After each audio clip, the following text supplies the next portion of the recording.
Olá, espero que estejam todos bem. Estou aqui para falar um pouco sobre o imperialismo no Estado Livre do Congo. Imperialismo esse executado, planejado pelo regente Leopoldo II da Bélgica. E também dizer para vocês claramente que não tenho nenhuma intenção ou pretensão de que em 20 minutos, 30 minutos, eu fale tudo para vocês do que ocorreu no imperialismo no Estado Livre do Congo. Imperialismo esse que nós podemos começar a observar que foi plantado em 1875 com algumas ações comerciais e científicas, essas patrocinadas muito por Leopoldo II, né, que já tinha esse interesse nessa parte do continente europeu, interesse até que às vezes era que nós podemos dizer que interesse pelas histórias dos tabloides jornalísticos existentes na época, que o continente africano era um continente exótico, com bastante potencial comercial. Então isso aguça esse regente e que começa a fazer um lobby para que a Conferência Geográfica ocorresse em Bruxelas, né? Ou que também conhecemos pela Conferência de Bruxelas. E nessa Conferência de Bruxelas, ela ocorre algumas coisas, né? Criações, por exemplo, a criação da Associação Internacional Africana, com o pretexto de civilizar a África. Como esse continente não fosse civilizado, como se não houvesse cultura, como se houvesse uma economia familiar existente, como se houvesse esses governos tribais, né? E também foi criada a Associação para Estudo, né, do Alto Congo, né?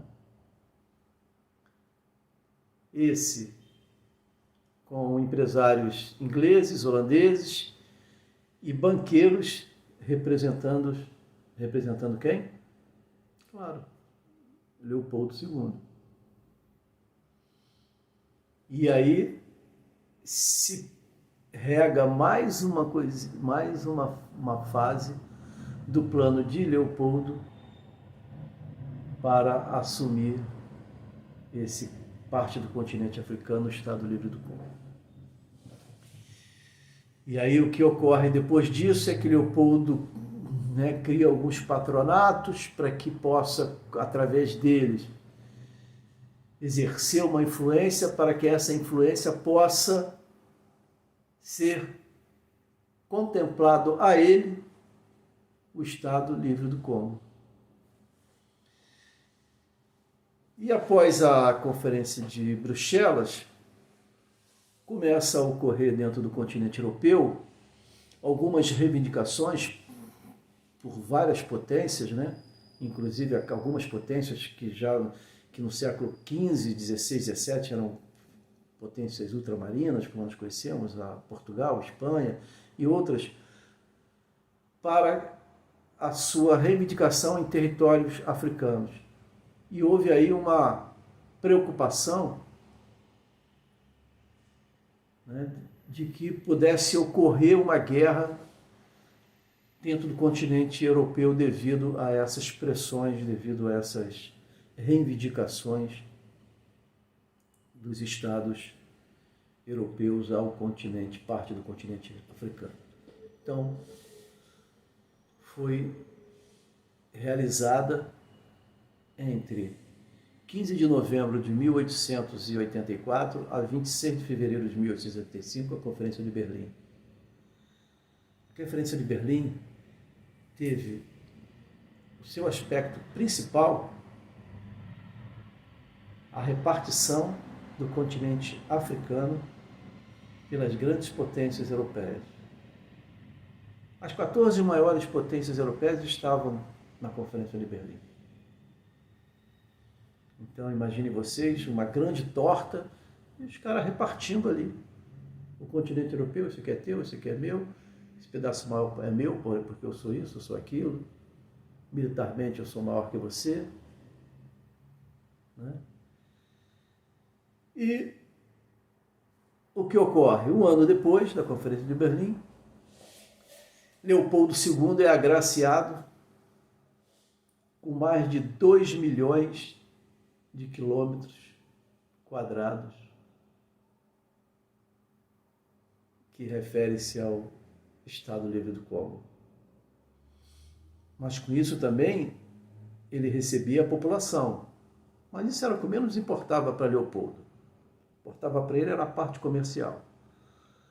Mas também não podemos esquecer que tratados foram assinados na Conferência de Berlim para que, após a ortogação dessa concessão a Leopoldo, ele fizesse alguma coisa já pré-definida. Como? Livre comércio no Estado Livre do Congo, eliminação do tráfico de escravo, ações humanitárias, né? E aí, o que Leopoldo faz, assim que assume, e aí vamos plagiar uns caras falando assim, ó, aqui farroupilha, comigo não. Não faz nada disso. Leopoldo simplesmente torna o comércio monopolista, não elimina o tráfico do escravo, muito pelo contrário, utiliza essa mão nativa como escravo. Ele contribui para a violência dentro do Estado Livre do Congo. Ele divide a terra do Estado Livre do Congo em 3, é a tripartite, como a gente conhecemos: a terra da coroa, a terra da iniciativa privada e as terras do rei.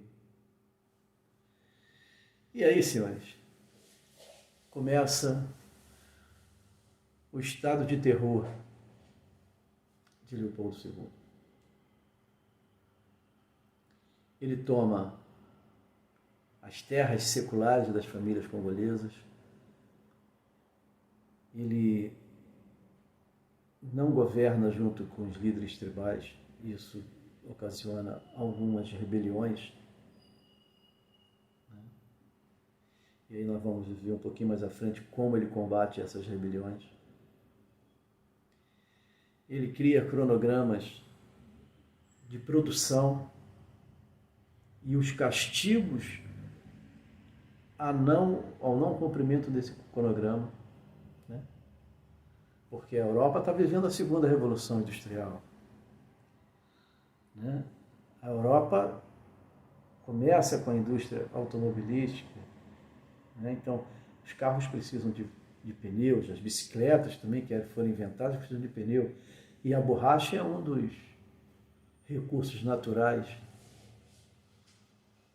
no Congo, né? A extração de marfim, né?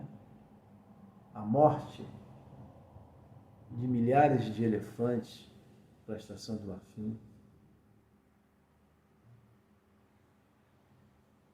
E aí, tendo algumas rebeliões, alguns focos de rebeliões dentro do Congo, né? O que Leopoldo faz? Leopoldo cria a guarda pública. A guarda pública. para se manter, sabe o que, senhores? Para se manter a paz no cemitério. Olha que frase. Se manter a paz no cemitério. A guarda pública era composta de 18 mil homens, entre soldados e mercenários. Essa guarda pública foi responsável por estrupar, por assassinar e por fazer tudo das maiores atrocidades possíveis dentro do território congolês.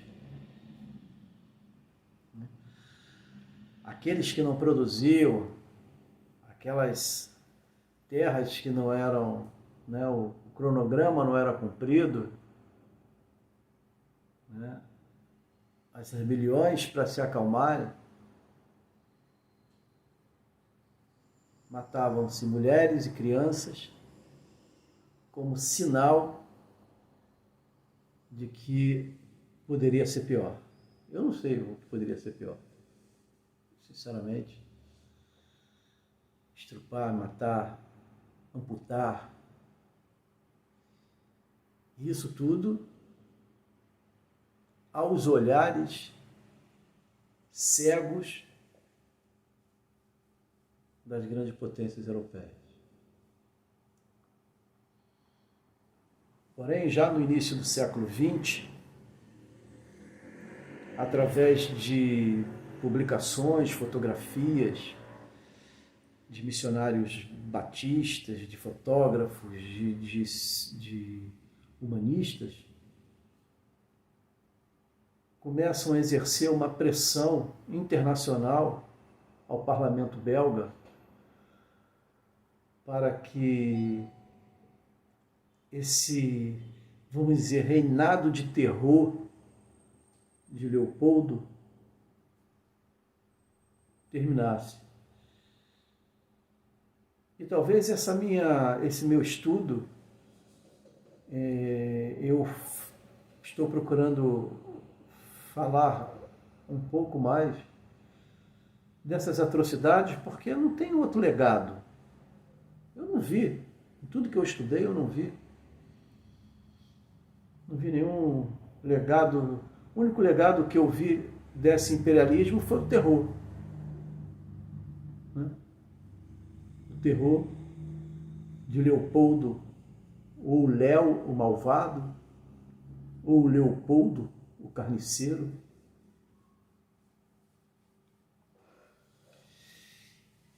E graças a essas pessoas humanitárias, essa pressão internacional, né?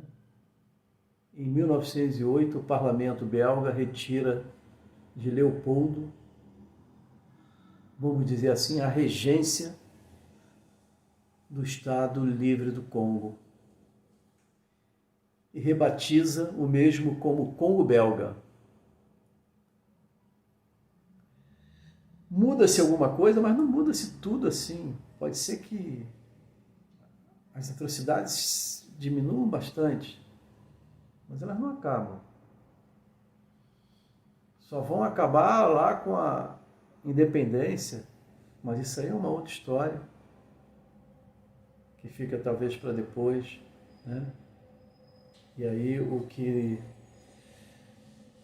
a gente percebe, e alguns estudiosos afirmam, que as atrocidades cometidas no Estado Livre do Congo pode ser considerado o primeiro genocídio em massa de nossa contemporaneidade, apesar de os Estados europeus não concordarem com isso, mas foram ceifadas 10 milhões de vidas congolesas em 23 anos de imperialismo, colonialismo de Leopoldo II no Estado Livre do Congo. Se 10 milhões de pessoas são mortas, assassinadas, se isso não pode ser considerado genocídio, eu não sei o que é genocídio. Se as atrocidades de Leopoldo podem ser consideradas iguais ou piores do que o nazismo, igual ou pior do que a fome praticada na Ucrânia através de Stalin, eu também não sei o que é genocídio.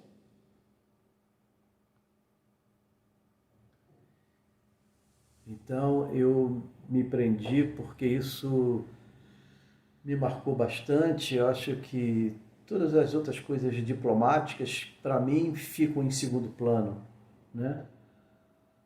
O povo congolês, né? O terror que essas pessoas passaram à vista de toda uma Europa cega, eu não vejo um outro ponto, né? Como nos diz Eric Robesbal, se não tivesse nada econômico no continente africano, não teria nenhuma ação diplomática, né, europeia, teria nenhuma ação colonialista na África e nem nos atolls do Pacífico. Também não podemos esquecer que a Ásia sofreu e sofreu muito com o imperialismo europeu, né? E também temos que dar crédito a uma mulher fotógrafa, missionária batista e ativista dos direitos humanos, Alicia Harris, pronúncia, eu me dou o direito de o nome próprio falar dessa forma, que com suas fotografias denunciou em parlamentos europeus as atrocidades desse, vamos dizer assim, não sei se isso numa aula pode ser dito, né? Mas desse crápula, desse carniceiro, desse homem que fez o que fez a olhares de uma Europa conivente com tudo o que acontecia dentro do Estado Livre do Congo,